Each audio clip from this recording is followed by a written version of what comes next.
Assalamualaikum warahmatullahi taala wabarakatuh. Saya Eka Lusianawati, nomor absen 28 dari kelas MPIB. Pada kesempatan kali ini, saya akan menjelaskan mengenai proposal event dan sponsorship event.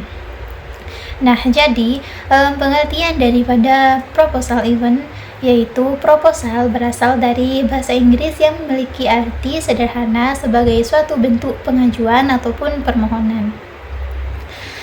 Nah, asal katanya adalah to propose, yang artinya mengajukan. Dan menurut Kamus Besar Bahasa Indonesia, proposal adalah suatu rencana yang dituangkan dalam bentuk rancangan kerja, perencanaan secara sistematis, matang dan teliti yang dibuat oleh peneliti sebelum melaksanakan penelitian ataupun sebelum melakukan sebuah acara. Jadi proposal event di sini merupakan suatu rancangan ataupun suatu perencanaan yang dituangkan dalam tulisan maupun dalam sebuah dokumen agar hal yang kita akan lakukan itu dapat terinformasi ataupun diketahui oleh pihak-pihak yang memiliki pengaruh dalam event tersebut.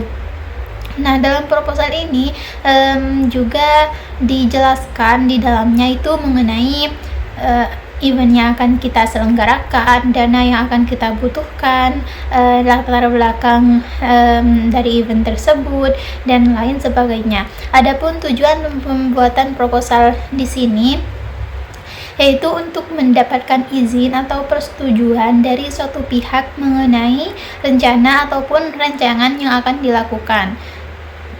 Nah, jadi tujuan dari pembuatan proposal itu untuk memberitahu ataupun meminta izin kepada yang akan memiliki kepentingan dalam suatu event tersebut.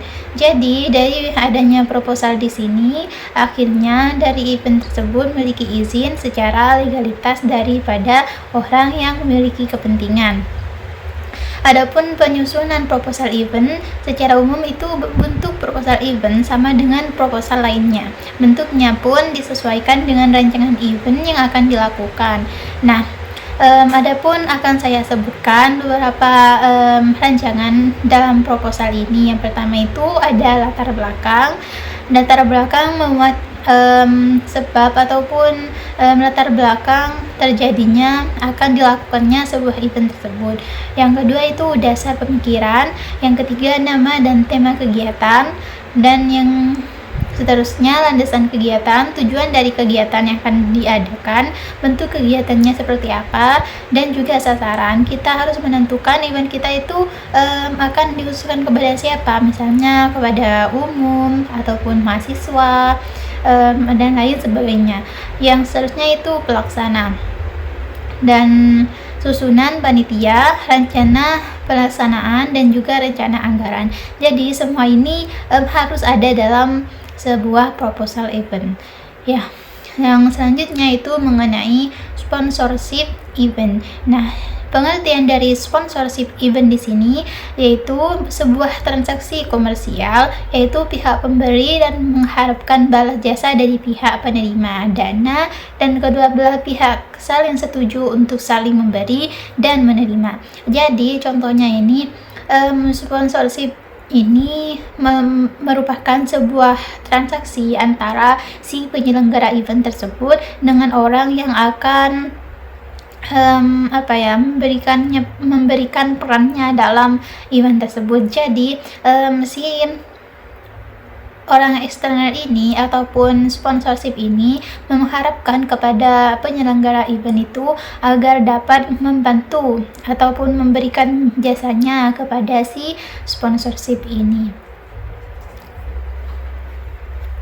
Adapun tujuan dari sponsorship itu ada 3. Yang pertama, untuk memberikan stimulus suatu kampanye yang dicanangkan perusahaan melalui publikasi nama-nama serta produk-produk perusahaan yang seluas-luasnya oleh media massa yang meliputi jalannya acara yang disponsori tersebut.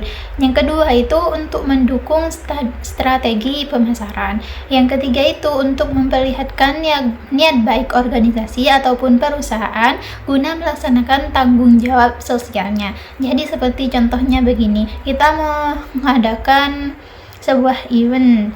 Nah, kita itu meminta sponsorship kepada mie gelas ataupun lainnya. Nah, daripada hal tersebut, maka dalam event tersebut kita itu harus membantu si sponsorship dengan menjualkan produk-produknya tersebut yang saya sebutkan tadi, seperti mie gelas dan pop mie tersebut, seperti itu.